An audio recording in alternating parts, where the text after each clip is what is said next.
ایک دفعہ ابن انشا ٹوکیو کی ایک یونیورسٹی میں مقامی استاد سے گفتگو میں مصروف تھے۔ جب گفتگو اپنے اختتام کو پہنچی تو استاد ابن انشا کو الوداع کرتے ہوئے یونیورسٹی کے بحری صحن تک چل پڑا۔ ابھی یونیورسٹی کی حدود میں ہی تھے کہ دونوں باتیں کرتے کرتے ایک مقام پر کھڑے ہو گئے۔ اس دوران ابن انشا نے محسوس کیا کہ پیچھے سے گزرنے والے طلباء اچھل اچھل کر گزر رہے ہیں۔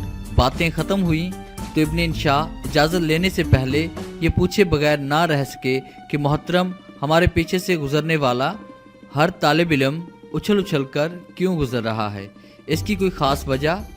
ٹوکیو یونیورسٹی کے استاد نے بتایا کہ سورج کی روشنی سے ہمارا سایہ ہمارے پیچھے پڑ رہا ہے اور یہاں سے گزرنے والا ہر طالب علم نہیں چاہتا کہ اس کے پاؤں اس کے استاد کے سائے پر پڑیں، اس لیے ہمارے عقب سے گزرنے والا ہر طالب علم اچھل اچھل کر گزر رہا ہے۔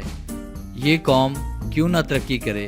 ہمارے معاشرے میں تو استاد کا احترام اس کے گریڈ اور عہدے سے منسلک ہے۔